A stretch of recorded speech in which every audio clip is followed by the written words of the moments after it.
හොඳයි ඉතින් අපිත් එක්ක අද එකතු වෙලා ඉන්නේ නිහාල් සිරි රාජපක්ෂ මහත්මයා ආයුබෝවන්. ආයුබෝවන් නිලුෂි. හොඳයි. නුවර පාත දුම්බර ප්‍රදේශයේ ඉඳලා තමයි ඔබ අපිත් එක්ක එකතු වෙන්නේ නේ.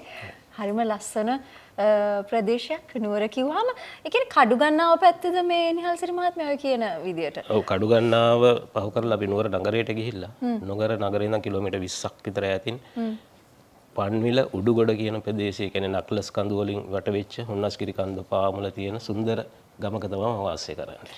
ෂා මට කියනකොටත් මේ මැවිලා පේනවා කොහොමද මේ හරිත වෙල්යායවල් මේ කඳු පන්ති කොයි තරම්නම් සුන්දරත්වයක් පාරිසරිකව ඇද්දනේ.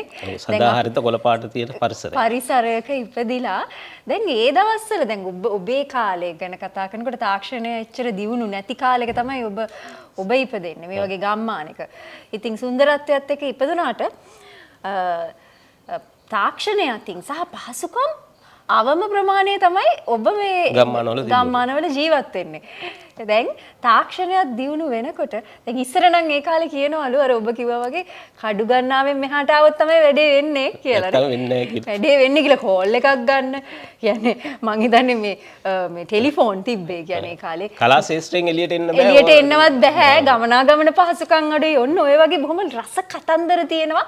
අද නිහාල් මහත්මයාත් එක්ක අපිට බෙදා ගන්න. ඔයගොල්ලන් ඔහොම ඉන්න අලුත් පරම්පරාවේ කෙනෙක් නම් මේ රස කතාත් එක්ක අහලා නැති කතා අපිට දැනගන්න පුළුවන් නේ. එහෙනම් කියන්නකෝ දැන් මෙච්චර සුන්දර පරිසරයක ඉපදිලා තියෙනවා. ඔබට ඔබේ පාසල් කාලේ අපිට චුට්ටක් දැනගන්නත් එක්ක කියන්නකෝ. ඔව් නිලෝෂි මට හොඳ ළමා කාලයක් තිබුණා. ඒ කියන්නේ වෙල්ලිපනැල්ලේ නටලා කියලා ඔය කඳු පල්ලම් වල ගිහිල්ලා දියපාරවල ඇවිදලා ඒ වගේ හොඳ ළමා කාලයක් තිබුණා. ඉතින් අපි ගොවිතැන් කරා. මම අවුරුදු 10 දී විතර තමයි ගොවිතැන් වලට පටන් ගත්තේ. ඉතින් අපේ මගේ ජීවිතය මුල් කාලේ ගොඩක් අසීරුයි දුෂ්කරයි. ඉතින් ඔහොම තියෙද්දි මම දුම්බර විජය විද්‍යාලයේ තමයි පළවෙනි මගේ විදුහල ඉස්සර නම් දේවලගම්මැද්ද කනිෂ්ඨ විද්‍යාලය කියලා කිව්වේ. ඔයදී මම එකේ පන්ති ඉඳන් පහේ පන්ති වෙනකම් ඔය දුම්බර විජය වර්තමාන දුම්බර විජය විද්‍යාලයේ අධ්‍යාපනය හැදෑරුවා. අවසානයේදී අපිට පාසලක් නැතුව වෙන පාසලකට දාන්න ක්‍රමවේදයක් තිබ්බේ නැති හින්දා අපිව දැම්මා පන්විල රාජසිංහ මධ්‍ය මහාවිද්‍යාලය කියන විද්‍යාලයට 6 පන්ති ඉඳන් ඉගෙනගෙන යන්න. එතනින්දි තමයි මට ටර්නින් පොයින්ට් එකක් හම්බ වුණේ. මට සංගීතාචාර්යවරයෙක් හම්බ වෙනවා විනී පෙරේරා කියලා. ඒ වගේම සාලිය ගුණවර්ධන කියලා සිංහල සාහිත්‍ය උගන්වපු ගුරුවරයාත් හම්බ වෙනවා. ඔවුන් දෙදෙනා මාව යොමු කරනවා එවකට ප්‍රාදේශීය ගුවන්විදුලියක් තිබුණා කඳුරට FM කඳුරට මම හිතන්නේ මහනුවර සේවය කියලා ඒ දවස්වල කරේ. දැන් වර්තමානයේ කඳුරට FM කියලා හඳුනන්නේ. ඉතින් ඒ කාලේ තිබුණ ওই ගුවන්විදුලියට මාව යොමු කරනවා පළවෙනි ළමා ගීතය කියන්න. එතකොට මම 1983 තමයි පළවෙනි ළමා ගීතය පටිගත කරේ කඳුරට ගුවන්විදුලියේ. කඳුරට ගුවන්විදුලිය කිව්වහම තමයි ඒ දවස්වල හරිම අමාරුයි මේ A ශ්‍රේණියේ ගායකයෝ තියෙනවා B ශ්‍රේණියේ මේ වගේ කියන්නේ පරීක්ෂණ ගණනාවකට මුහුණ දීලා තමයි ගායකයෙක් වෙන තැනට යන්න ඕනේ. ඒ කියන්නේ බෙහෙම ලේසියෙන් කරගන්න පුළුවන් කර්තව්‍යයක් නෙමෙයි. දැන් ඔබට පුංචි කාලේ ඉඳලා හැකියාව සහජයෙන්ම ඇවිල්ලා තිබ්බද නැත්නම් ආසයි මං මේ මියුසික් වලට අනිත් විෂයන් වලටත් ඔබ දක්ෂයිද මේ මියුසික් වලට සරසවි පියුසුම් ආරම් ලැබපු කෙනෙක්. නමුත් මගේ ආර්ථික තත්ත්වෙත් එක්ක මට විශ්වවිද්‍යාලයට යන්න බැරි වුණා. නමුත් මට ඉලක්ක කීපයක් තිබුණා. දිනක් මේ ජීවිතේ ඔබ වරම් ලැබලත් යන්න බැරි වුණා. ඔව්. ආර්ථික දුෂ්කරතා තමයි. නමුත් ඉතින් මගේ ඉලක්ක වලට එන්න මම කොහොම හරි පාරවල් හදාගත්තා. දැන් ළමා ගීතයක් පටිගත කළේ සැනින් මට අවස්ථාව ලැබුණා තවත් ළමා ගීත පෙළට පටිගත කරන්න. ඒ වගේම ළමා නාට්‍යවල හඬ කවන්නත් මට අවස්ථාව ඔය අපේ මගේ සර්ලා දෙන්න ලැබලා දුන්නා. ඊට පස්සේ නව නිර්මාණ ගීත දෙකකුත් මම අවුරුදු 16 දී 17 දී වගේ කරා කඳුරට FM වලදී. අවාසනාව මේ ගුවන් විදුලියෙන් කවුරුවත් එළියට දැම්මේ නැහැ. කලා ලෝකයට දැම්මේ නැහැ. උතනම අර නිර්මාණ ටික පල්ලෙවි අදටත් මම හිතන්නේ තියෙනවා කියලා විශ්වාස කරනවා. මම මේ චෝදනාවක් නෙමෙයි කරන්නේ. සාමාන්‍ය රජරට සේවයෙන් වගේ නම් ගොඩක් අය එළියට ආවා. කලා ශිල්පීන්. නමුත් කඳුරට මේ ගුවන් විදුලියෙන් ආපු කෙනෙක් මම දන්නේ නැහැ. නමුත් අපේ ඔය සරස ගුවන් විදුලියත් එක්ක සම්බන්ධ වෙන කාලේ 88 89 තිබ්බ දේශපාලන අස්ථාවරයත් එක්ක මම වීසි වෙනවා කොළඹට. මම එතනට එන්නේ නැද්ද මට මතක් වුණා. දැන් ඔය කාලේ ගැන කියනකොට නිහාල් මහත්මයා අනිවාර්යයෙන්ම මේ යුද්ධ කාලේට කොහේ හරි තැනක ඔබේ ජීවිතේ මුණ දෙන්න ඕනේ නේද? ඔව්. ඉතින් කොයි කාලේද ඔබේ ජීවිතේ? මම 90 වසරේදී කොළඹට එනවා. මට දැන් සරසවි වරම් ලැබුණාට යන්න වෙන්නෙත් නැහැ. මගේ දැන් එක්ක ආර්ථිකය හදා ගන්න ඕනේ නැත්නම් මම කල්පනා කරලා මගේ හිතේ තිබුණා සංගීතය කියන ෆීල්ඩ් එකට යන්න නම් කොළඹට යන්න ඕන කියන එක. ඉතින් ඒ හින්දා මම නාරායන්පිට ජාතික පොළොවේ සේවකයෙක් විදියට මම ඇවිල්ලා සම්බන්ධ වෙනවා කොළඹට. මේ ගමන ආරම්භ කරන්නම් කියලා. ඉතින් ආර්ථික වශයෙන් ওই ගමන හදාගෙන යද්දි මම සංගීත පැත්තෙමුත් ඉස්සරහට යන ලොකු try එකක් දුන්නා. අවස්ථාවන් අවමයි තාක්ෂණය අවම නිසා නේද? අවස්ථාවන් අවමම ඊයේ නිසා මම පුද්ගලිකව මගේ යාළුවෝ කීප දෙනෙක් එකතු වෙලා ඩොල්කියක් සර්පිනාවක් අරගෙන අපි මේ ඇස්වාට්ටුව නිදහස් චතුරාස්‍රය ඔය මිනිස්සු ගැවසෙන තැන්වල ඒ දවස්වල සින්දු කියන්න යනවා. ෂා. ඔයගලන් මේ මම එහෙම කියනකොට මේ ඔයගලන් කියන්නේ වැරදියට එහෙම හිතන්න හොඳ නෑ ආනේ පාරිසින්දු කියන කෙනෙක් නේ එහෙම කියලා. ඔබ දන්නවද ඒ කාලේ වීදි නාට්‍ය පවා වීදිවල තිබ්බේ. මේ ප්ලැට්ෆෝම් එක වීදි. ඔයගලන්ට අර දැන් සෝෂල් මීඩියා වල යනවා වගේ හැමෝම තමුන්ගේ දක්ෂතාවරම් වීදිවල පොළවල් වල මේ සති පොළවල් වල බහින්නේ නේ. ඔව් වේදිකාවක් කරගත්තා අපි පාට. වේදිකාවක් කරගත්තා. ඉතින් ඔහම සමහර ඉතින් ඔහම සින්දු කියන්න ගියාම ඔය වීදි වලත් ඉන්නවා ඒ වීදියට නායකයෙක්. ඒ නායකයා කියන විදිහට තමයි අපි හැසිරෙන්න ඕන. මොකද සමහරට යාට මුදල් ගෙවන්න ඕන, මොකද කප්පම් ගෙවන්න ඕන, ඒ වගේ එක තමයි. නමුත් ඉතින් එහෙම දීලා හරි අපේ දක්ෂතා අපි ඒ කාලේ පෙන්නවා. දැන් මම දැකලා තියෙන වර්තමානයේත් අර සවුන්ඩ් සෙටප් එකක් දාලා සමහරු ගීත කියනවා වේදිකාවේ. අනිවාර්යෙන්. ඉතින් එදා අපිට එහෙම තිබුණේ නැති වුණත් අපේ හයියෙන් අපි එහෙ ওই පුංචි පුංචි භාණ්ඩ ටික එකතු කරගෙන මිනිස්සු රසවත් කළා. ඉතින් අපිට සමහර වෙලාවට පහර දීම් අපේ ඔය උපකරණ උදුරා ගැනීම වගේ දේවල් වෙනවා. නමුත් ඒ කියන්නේ යුද්ධේ කාලේ. නැහැ 88 89 කියන්නේ සමාජ පරිවර්තනයක් වෙච්ච කාලේ. කැරලි. ඒකට ඒ කාලේ. ඒත් ඉතින් අපි සමහර දවස්වල අපි මට මතකයි එක දවසක් අපේ සර්පිනාව අරන් දිව්වා කෙනෙක්. ආයි අපිට නෑ සින්දු කියන්න සර්පිනාවක්. එහෙන් ඒකෙන් පස්සේ අපිට මාස ගණනාවක් සර්පිනාවක් ගන්නකම් ආයි අපේ වැඩි අපි නවත්තලා දැම්මා. ඉතින් එහෙම සිදුවීමුත් වෙලා තියෙනවා. කොයිතරම් රසවත් සිදුවීම්දනේ. දැන් අර කොහොමවත්ම කොළඹට ආවේ නැත්තම් ගායකයෙක් වෙන්න බෑ කියන මොරාල් එකේ තමයි මේ කට්ටිය දැන් මේ ඔබ විශේෂයෙන් ආවේ. ඊට පස්සේ දැන් මොකද උනේ ජීවිතේ මම දන්නවා ඔබට විශේෂ කෙනෙක් ඔබ ආසම ගායකයෙක් ඔබේ ජීවිතේට මුණ ගැහුණා කියලා. ඔව්. මම නිරෝෂේ දැන් ආර්ථිකය දිනන්නත් ඕනේද මම తాවකාලික වැඩ කරන ආරාම්පෙට ජාතික පොලේ ඒ අතරතුර තමයි ඔය කරන්නේ. ඉතින් මම දවසක් ඇස්වාට්ටුවේ අපි ඔය කීප දෙනා ගීත කියමින් ඉන්නකොට මං ආසකම ගායකයා සේනානායක වෙරළියද්ද. වෙරළියද්ද සූරින් යනවා කලාභවන ඇතුළට. මම දන්නේ එයා ඒකේ ඇතුළේ තමයි ඊටී පස්සේ මම දැනගත්තා රාජ්‍ය නැටුම් කණ්ඩායමේ තමයි එතුමා ඒකට සේවය කරේ මම දන්න තරමට. ඉතින් මට මෙතුමත් එක්ක කතා කරන්න ආසාවක් ඇති වෙලා මම ලොකු try එකක් දුන්නා කතා කරන්න බැරි වුණා. පස්සේ මම එතන පුද්ගලික ආරක්ෂකංශයෙන් ඇහුවාම මට වෙරළියද්ද සර්ව හම්බෙන්න පුළුවන්ද කියලා බෑ කිව්වා. මම ඊට පස්සේ ඇහුවා මේ මට ඕකේ වැඩක් ගන්න පුළුවන්ද ඕකේ ඇතුලේ මොකක් හරි පොඩි වැඩක් හරි දෙන්න පුළුවන්ද කියලා. ඊට පස්සේ මේකට වැඩට නම් ගන්න හැබැයි අපේ ආරක්ෂකංශයට නම් ගන්නවා කිව්වා එක්කෙනෙක්. ඊට පස්සේ මම කරේ හරි එහෙනම් මම ඒකට එන්නම් කියලා. සින්දු කියන පැත්තක තියලා මම අරයත් එක්ක කතා කරන්න ඕන ඉඳයි මේක ෆීල්ඩ් එක අඳුර ගන්න ඕන ඉඳයි මම හා කියලා එතන වැඩට ගියා. ඊට පස්සේ ඉතින් මම මගේ ඒ හිතවත් සියලු දෙනාත් එක්ක කතා බහ කරා. විශේෂයෙන් මට සේන වීරසේකර සූරින් වගේ අයත් වුණා ගැසුණා. ඉතින් එතුමා මට ගීතයක් සංගීතවත් කරලා දුන්නා. ඒ අයගේ සම්පූර්ණ සහයෝගය ඇතුව නිනෝෂි මම වත්තේගම නගරයේ සංගීත ප්‍රසංගයක් කරනවා සෙනෙහසක ගී කියලා. සෙනෙහසක ගී මේ ෆිල්ම් එකක් බලනවා වගේ තමයි මම මේ අහගෙන ඉන්නේ. දැන් ෆිල්ම් එකක් බලනකොටත් අපි අතරින් පතර සින්දුවකුත් අහනවා බලනෝනේ. සේනානායක වෙරළියද්ද මහත්මයාගේ ඔබ ආසම ගීතය අපිට කියන්න පුළුවන්ද කොටසක්? කියන්න පුළුවන්. මම එතුමාගේ ගීත තමයි ප්‍රසංග වේදිකාවෙත් මම ගායනා කරන්නේ. ඉතින් මම එතුමාට ගෞරවණීය ස්තුතිය පුද කරනවා. මම දැකලත් නැහැ මහා ලොකුවට කතා කරලත් නැහැ. නමුත් ඉතින් මම එතුමාගේ සින්දු තමයි ගොඩක් ගායනා කරන්නේ. මම ආස කරන ගීතයක් තියෙනවා මේ අපේ ජීවිතය ගැන කියන ගීතයක් සාගරේ බඳු වේදනාව. සාගරේ බඳු වේදනාව. මට ආසයි ඔබ කියන්න. සාගරය බඳු වේදනාව සුන් වෙලා යනවෝ ජීවිතයගෙන වන්දනාවක යන්න අපි යනවෝ එදා කඳුලල් මෙදා හසරල් පැතුම් ඉටු වෙනවෝ ඇතිද? හරි ලස්සනයි මං අහගෙන හිටියා. මොකද ඔබට භාෂාවෙන් කියන හින්දා මං අහගෙන හිටියා. හරි ලස්සනයි.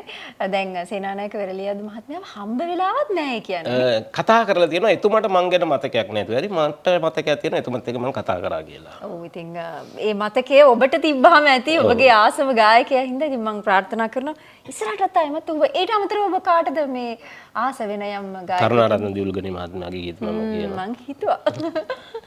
හොඳයි ඉතින් ඒ කාලේ ඒ ලෙජන්ඩ්ස්ලා තමයි. දැන් අර ෆිල්ම් එකේ ඉතුරු කොටස. මොකද උනේ ඊට පස්සේ දැන් කොළඹට ඇවිල්ලා ඔහොම දැන් රස්සාවක් හොයාගත්තා. ওই ටික අපිට කියන්න. ඇත්තට මම ඉගෙන ගත්තට මට එක ඉලක්කයක් තිබ්බන නිලුෂි මේ විදුලිය සම්බන්ධ මේ රැකියාවක් මම කරන්න ඕනේ කියලා. ඊට පස්සේ මම ජර්මන් ටෙක් ආයතනයට මම හම්බ කරන මුදල් වලින් ඒකට ගෙවලා මම ඉලෙක්ට්‍රොනික්ස් සහ ඉලෙක්ට්‍රිකල් ඉගෙන ගත්තා. වසර දෙකක්. ඒකත් ඉගෙන ගන්න ওই වැඩ ටික කරගෙන යනින් ගමන් තමයි මම සෙනෙහසකගේ ප්‍රසංගයේ වත්තේගම කරේ. එතකොට අපේ ප්‍රදේශයේ අය දැනගත්තා මෙන්න මෙයා දැන් ගායකයෙක්. අන්න සින්දු කියනවා කියලා. එතනින් මම හදාගත්ත පරිසරය මම රැකගෙන ආවා මේ වෙනකම්. ඊට පස්සේ මට කොළඹින් ආපහු මං වීසි වෙනවා නුවරට. ඒ මගේ බිරිඳත් සමග. ඔන්න ඉතින් ෆිල්ම් එකේ හොඳම හරිය නේද? කතානායිකාව හම්බ වෙනවා. දැන් රස්සාවක් හොයාගත්තා.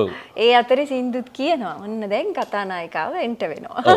බිරිඳත් සමග මට නාරායන්පිට ජාතික පොලේ මම එතකොට බිරිඳ කොළඹ කෙනෙක්. බිරිඳ බලංගොඩ. බලංගොඩ ඉඳන් මට මහරගමදී මුණ ගැහෙනවා. ඉතින් අපිට මට ගොඩක් සහයෝගයක් දුන්නා. මම නාරායන්පිට ජාතික පොලේ වැඩ කරන කාලේ මට ලොකු උදව්වක් දුන්නා. මෙයා මට ආර්ථික වශයෙන් උඩට යන්න. ඉතින් 94 දී යම්කිසි සිද්ධියක් මුල් කරගෙන මට යන්න වෙනවා අපව නුවරට. නුවරට ගිහිල්ලා මම දැන් අර සංගීතය කියන එක පොඩ්ඩක් අමතක කරලා දැන් ජීවන යුද්ධේ පටන් ගත්තා. ඒ කාලේ එහෙමනේ නේද? මොකද මේ තාක්ෂණයේවත් මහා කිසිම කියන්නේ දියුණුවක් තිබිච්ච කිසිම අංශයක දියුණුවක් නැති කාලෙක ඉස්ලාම් මිනිස්සු කරේ තමුන්ගේ ආර්ථිකව මොකද ඒ කාලේ ගොඩාක් පරක්කු වෙන මේ විවාහ වෙන්නේ නැහනේ. කාලෙන් හරියට කාලෙට සුදුසු කාලෙට හැමදේම වෙන හින්දා ඔන්න දැන් විවාහය වුණා ආර්ථික තත්ත්වය අදාගෙන යනවා නිහාල් මහත්මයා.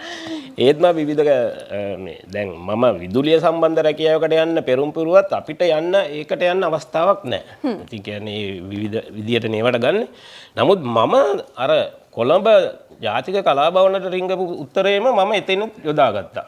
පස්සේ මම විදුලි බල මණ්ඩලයේ පුද්ගලික ආරක්ෂකයෙක් විදියට තමයි මේකේ ඇතුළට යන්නේ. ඇතුළට යන්නේ ඔන්න. ගිහිල්ලා මම අවුරුදු 96 විතර ගිහිල්ලා ඔතෙන්ද 2008 වෙනකොට මගේම කියලා ආයතනයක් මං සිරි ඉලෙක්ට්‍රිකල්ස් කියලා ආයතනයක් පිහිටව ගන්නවා විදුලිය හා සේවා සපයන ආයතනයක්. මේක ලංකා විදුලි බල මණ්ඩලයේ කොන්ත්‍රාත් සේවක ආයතනයක් විදිහට ලියාපදිංචි කරලා විදුලි බල මණ්ඩලයේම කාර්යයන් අරගෙන මම කරලා විශාල පිරිසකට රැකියාවක් දීලා මම ආයතනයක් පිහිටවා ගන්නවා. එතකොට මම ඉලක්ක දෙකක් සපුරාගෙන ජීවන යුද්ධේ නම් ජයගත්තා. දැන් තියෙන්නේ ඊළඟ යුද්ධය මොකද? ඊට පස්සේ ඉතින් මම සංගීතයේ ප්‍රදේශයේ ඉතින් දුම්බර පැදුර කියලා සංගීත කණ්ඩායමක් හදාගෙන ඔය රාජ්‍ය ආයතනවල විවිධ මංගල උත්සවවල එහෙම අපි ඒ වැඩ ටික කරගෙන ගියා. මට මතක් වෙනවා කතාවක් නෙවෙයි මම දවසක් මගේ වාහනේත් අරගෙන නිවේදකයක් දාගෙන ගියා සංගීත ප්‍රසංගයකට. ඊට පස්සේ ප්‍රසංගය නිවේදකයා ආරම්භ කරා. ආරම්භ කරලා දැන් සංගීත කණ්ඩායම සංගීතය කරගෙන යනවා. මගේ තියෙන ඊළඟ අවස්ථාව. ඊට පස්සේ දැන් ටික වෙලා බලනකොට නිවේදකයා නැහැ. නිවේදකයා ටයි එකක් දාගෙනම වේදිකාව ඉස්සරහ නටනවා. මගේ හොඳ මිතුරෙක්. මගේ මේ මහා සුපින ගීතය රචනා කරලා දෙන්නේ එතුමා. දැන් එනවුන්සර් කෙනෙක් නැතුව සංගීත සංදර්ශනය කරගෙන යන්න බෑ. පස්සේ මම ගත්තා මයික් එක අතට මම සිංහල සාහිත්‍ය ඉගෙනගෙන තිබ්බේ. එදා තමයි මම නිවේදකයෙක් උනේ මේ ඒ සංගීත ප්‍රසංගය මේ කරලා ඉවරනකොට මම නිවේදකයෙක්. ඔව් අනිවාර්යෙන්ම නිහාල් මහත්මයා ඔබගේ කාලේ කලාකරුවන් මිනිසුන් සියලු සකල කලාවෙන් පිරුණු කට්ටිය කියලා අපි දන්නවා. ඉතින් ඒ තියෙන දක්ෂතාවයන් එක්ක දැන් ওই කතාවේ කොයි හරියද අපි ඉන්නේ දැන් ආර්ථික වශයෙන් ශක්තිමත්. ඔව් ආර්ථික වශයෙන්. එතකොට මොකද මේ වෙනකොට මේ සංගීතයේ පැත්තේ තියෙන දේවල් කියන්නේ අතරින් පතර ඔන්න මියුසිකල් ෂෝස් වලට යනවා. ඔව්. නිවේදන කටයුතු කරනවා. ඔය ආසේ මට ඔව් නිලෝෂි මම ජනප්‍රියම පුද්ගලෙක් බවට පත් වෙනවා ඒ මගේ ගම් ප්‍රදේශයේ. අවසානයේදී ඉල්ලීම් මත මට දේශපාලනයටත් යන්න වෙනවා. දේශපාලනයේදී මම മന്ത്രിවරයෙක් වශයෙන් අවුරුදු 5ක් 6ක් පන්නේර ප්‍රාදේශ සභාවේ කටයුතු කරනවා. සියලු සමාජ සේවා කරන්න පුළුවන් බොහෝ දේවල් මම මිනිස්සුන්ට කරලා දුන්නා.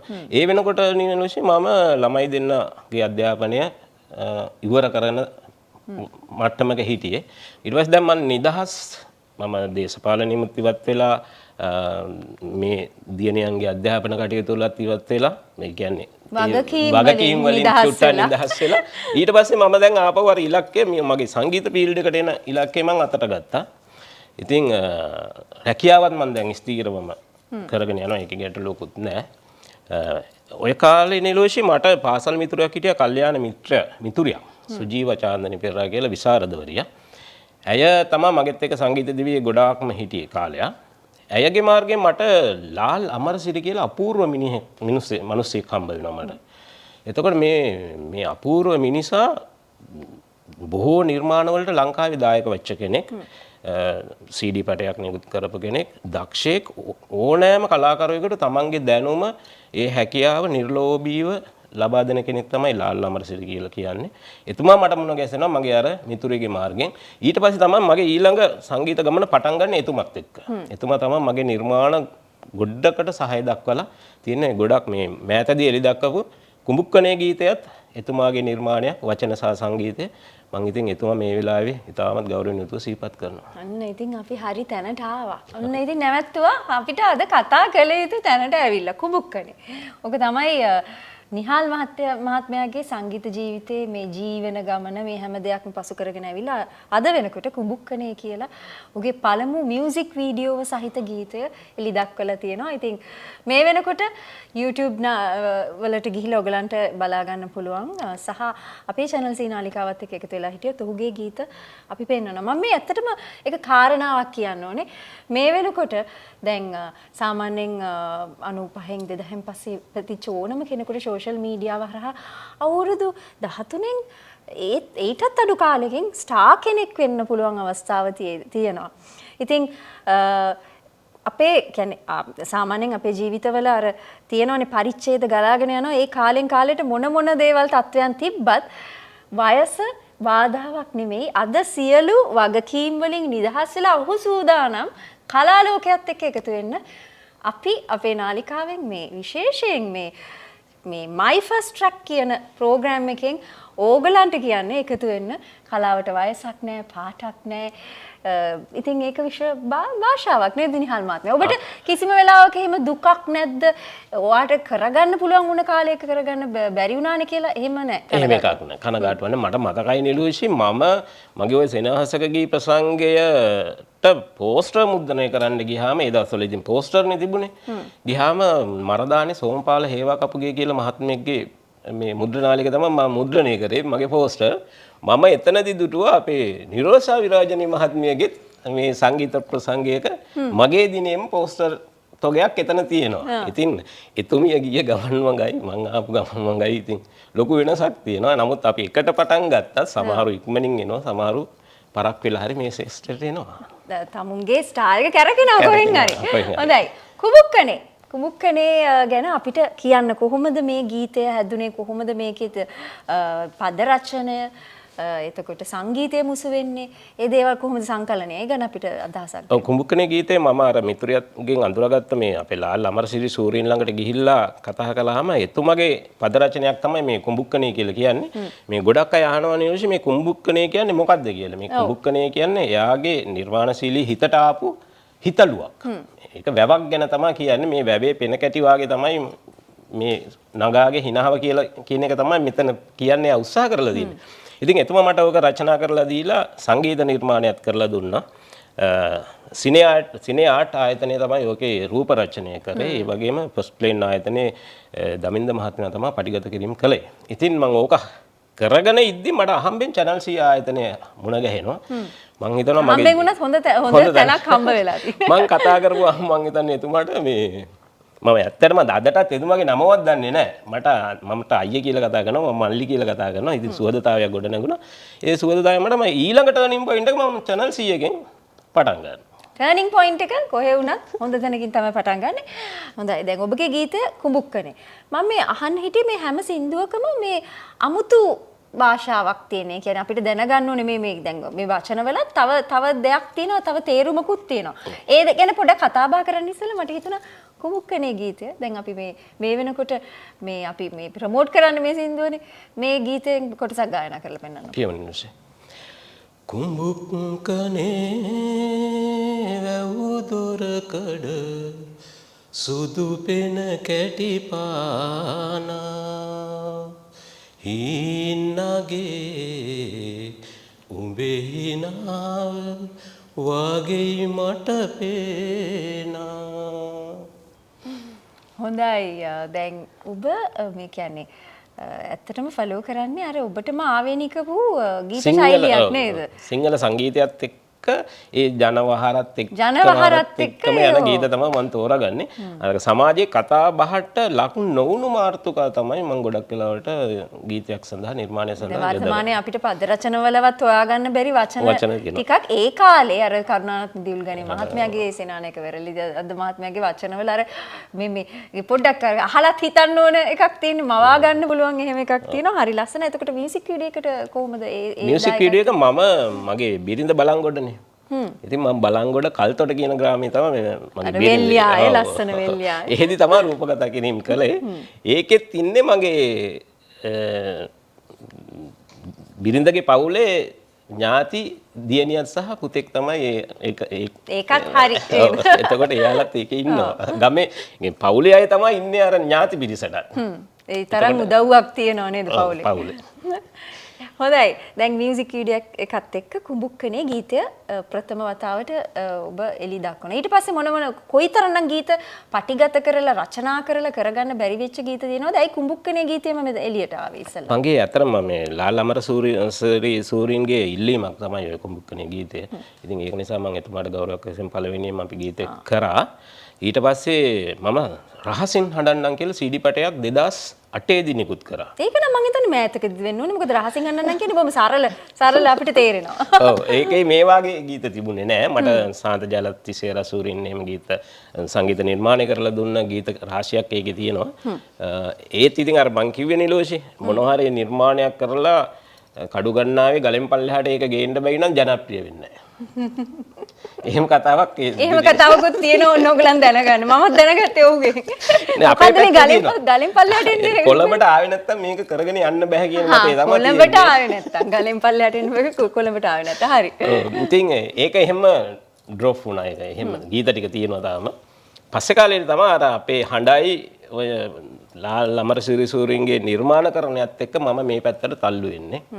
ඉතින් දැනට ගීත 10ක් විතර අපි පටිගත කිරීම කරලා තියෙනවා. පළවෙනි ගීතය channel C ආයතනයේ මට ප්‍රචාරය කරලා දුන්නා. මම හිතන්නේ නැරඹුම් ලක්ෂ වාර දෙකක් ලක්ෂ දෙකක නැරඹුම් වාර ප්‍රමාණයක් දැන් ඒක ගිහිල්ලා තියෙනවා. ඊට පස්සේ මම අද channel C නාලිකාව මගින්ම මගේ දෙවෙනි ගීතය මහා සුපින කියන ගීතය හඳුන්වා දෙනවා දයාබර රසිකාගාරයට. ඒක මේ මියුසික් කරලාද තියෙන්නේ මහා සුපින ගීතය? ඔව් රූප රචනය කරලා අද ඉඳන් මම ඒක මම ඉල්ලීමක් කළා අපේ channel C ආයතනයෙන් අද ඉඳන් ඒ ගීතය අපි ප්‍රචාරය කරමු කියලා. මහා සුසින ගැනත් අපි කතා කරමු. අපි ඒකේ කොටසකුත් ගායනා කරමු. මහා සුපින ජාතකයේ මහා කොසල් රජ මහරෑ මැද දුටුව හින හැබෑ වෙලාද මහ පාර මැද්දේ හින හැබෑ වෙලාද මහ පාර මැද්දේ හින හැබෑ වෙලාද. කියන්නේ කොසල් රජුරෝ ඒ කාලේ දැකපු හීන ටික අද වර්තමාන සමාජයේ හැබෑ වෙලා තියෙන විදිය තමයි මේක රූප රචනය කරලා තියෙන්නේ. ගීත රචනා වෙලා තියෙන්නේත් එහෙම තමයි. හොඳයි මම මේ ළඟදී දැක්කා ඔයක කියනකොට මට මතක් වුණේ ඔය කතාව දාලා තිනකොට මේ වර්තමානයේ වෙන්නේ කොසල් රජතුමා දැකපු හීන කියලා. මං හිතන්නේ අලුත් පරම්පරාවක නේද කොහෙද කමෙන්ට් එකක් දාලා තියෙන මේ මොකද්ද මේ හීන කියලා. ඔබ කියන්නකෝ පොඩි මේ දැනගන්න ඇයි මේ කොසල් රජතුමා දැක්කේ ඇයි මේ මොන හීනද මේ හැබෑ වෙලා තියෙන්නේ හීන ගණනාවක් දැක්කා. දැන් වර්තමානයේ කතා වෙන මාතෘකත් එක්ක බලුවොත් ඒකේ එක හීනයක් තියෙනවා කුඩා දරුවන්ට ළමයි ලැබෙනවා. විකෘති සමාජයක් බිහි වෙනවා කියලා ඔයකේ ගොඩක් තියෙනවා ඒකනේ. ගොඩක් කතන්දර තියෙන වර්තමානයේ කතා වෙන එකකටත් මේක සම්බන්ධයි ඉතින්. සම්බන්ධයි. ඉතින් අන්න ඒ ටික කවුරු හරි දන්නේ නැත්තම් අපිට මේ මතුවෙන දේවල් ගිහිල්ලා සෝෂල් මීඩියා වල සර්ච් කරන්න මොකද්ද මේ කොසල් රජතුමා දැක්කේ කියලා. දැන් ඒකයි පාදක වෙන්නේ දෙවෙනි ගීතේට කවුද මේ අයිඩියා එකක් දුන්නේ? ඒක මම කිව්වේ අර මගේ සහෝදරයෙක් වෙනුවෙන් මම නිවේදකෙක් වුණා කියලා. නිශාන්ත දේශප්‍රිය කියන දක්ෂයෙක්, කලා ශිල්පී පුවත් කලාවේදියෙක්, ගීත රචකයෙක්. නමුත් ඔහුගේ දක්ෂතාවය අඳුරාගෙන නැති කලාකරුවෙක්. ඉතින් මම ඔහුට කියලා මේ කතාව ලියව ගත්තා. ප්‍රසංගයක ගායනා කරන්න. ඒ ප්‍රසංගයක ගායනා කරන්න ලියවගත්ත ගීතේ මම මේ විදිහට නිර්මාණයක් විදිහට රචකාගාරයට ඉදිරිපත් කරා. හොඳයි. නිහාල් මහත්මයා ඔබගෙන් කතා බහ කරලා දැනගන්න ගොඩාක් දේවල් තියෙනවා. ඒ කියන්නේ ඒ කාලේ අත්දැකීම්, දැන් මියුසික් ලෝකයේ තියෙන අත්දැකීම්, දැන් වර්තමානයේ තියෙන දේවල් එක්ක ඔබ කොහොමද ඔබගේ ඉස්සරහට තියෙන ඔබගේ මේ කියන්නේ ගායන ජීවිතය යන්න සැලසුම් කරලා තියෙන්නේ? නිලෝෂි දැන් මේ මම තව එක වචනයක් කියනවා මේ දැන් මහා සුබින මේ කොසල් රජුරෝ දැකපු හීන අපි වර්තමානයේ ප්‍රායෝගිකව රූපගත කරන්න ගියා නම් මං හිතන්නේ ලොකු මුදලක් වියදම් කරන්න වෙයි ඒවා රූප රචනා කරන්න. නමුත් මට මේක ඊටාම සූක්ෂම විදියට AI වලින් නිර්මාණය කරලා දුන්නා ලයිට් වේව් ආයතනයේ තරංග මල්ලි. ඒ මල්ලිත් මම මතක් කරනවා මේක දැක්කොත් හිතන්න බැරි වෙයි මේක AI නිර්මාණයක් කියලා. AI නිර්මාණයක්. AI කියන්නේ ඉතින් ඉස්සරහට කියන්නේ දැනටත් අපේ තාක්ෂණයත් එක්ක බොහෝ වෙලාවට ගනුදෙනු කරනවා අපි. ඉතින් ඒ හැම දෙයත් එක්කම නිහාල් මහත්මයාත් ඉන්නවා. ඔන්න තරුණයෝ එක්ක ඉන්නවා. ඒකින්ද ගිහිල්ලා YouTube එකේ subscribe කරන්න. ඕගලන්ත් එක්කම අපි මේ young generation එකත් එක්කම අරගෙන යන්න ඉස්සරහට music life එකේ.